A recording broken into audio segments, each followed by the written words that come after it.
say anything about that. Catcher was Mallory's current live-in boyfriend, the sorcerer who'd replaced me when I made the move to Cadogan House a few months ago. He also worked in the office of the city's supernatural ombudsman, my grandfather, and was supposed to be in the know about all things supernatural. The ombudsman's office was a kind of paranormal help desk.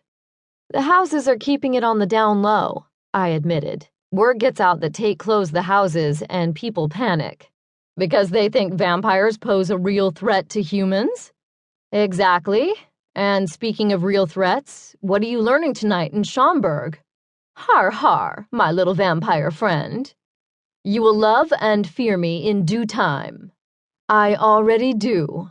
Are you still doing potions? Actually, no. We're doing some different stuff this week. How's the head honcho? The quick change of subject was a little weird. Mallory usually loved an interested audience when it came to the paranormal and her magic apprenticeship. Maybe the stuff she was learning now was actually as dull as carpentry, although that was hard to imagine. Ethan Sullivan is still Ethan Sullivan, I finally concluded. She snorted in agreement. And I assume he always will be, being immortal and all. But some things do change. Speaking of, and how's that for a segue? Guess who's now got a big old pair of spectacles perched on the end of his perfect little nose? Joss Whedon? Although it had taken her a little while to get used to the idea of having magic, Mal had always had a thing for the supernatural, fiction or otherwise. Buffy and Spike were particular objects of affection. Gad, no. Although, wouldn't that totally give me an excuse to pop into the Whedon-verse and, magically correct his eyesight or something? Anywho, no. Catcher. I grinned.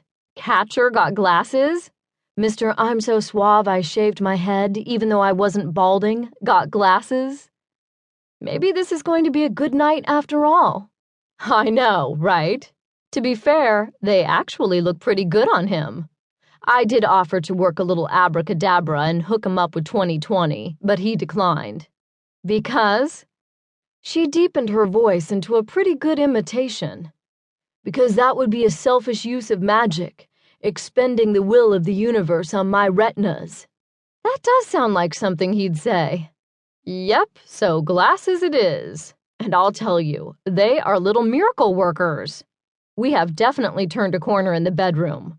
It's like he's a new person. I mean, his sexual energy level is just off the... Mallory, enough. My ears are beginning to bleed. Prude. A piercing honk rang through the phone, followed by Mallory's voice. Learn to merge, people. Come on. Okay, I've got Wisconsin drivers in front of me, and I have to get off the phone. I'll talk to you tomorrow. Night, Mal. Good luck with the drivers and the magic. Smooches, she said, and the line went dead. I tucked the phone back into my pocket. Thank God for besties. 10 minutes later, I had a chance to test my Ethan is still Ethan theory. I didn't even need to glance back to know that he'd stepped behind me. The rising chill along my spine was indication enough. Ethan Sullivan, master of Cadogan House, the vampire who'd added me to its ranks. After 2 months of wooing, Ethan and I had spent a pretty glorious night together, but together hadn't lasted. He'd reversed course after he decided dating me was an emotional risk he couldn't afford to take. He'd regretted that decision too, and he'd spent the past 2 months attempting, or so he said, to make amends. Ethan was tall, blonde, and almost obscenely handsome, from the long, narrow nose to the sculpted cheekbones and emerald green eyes.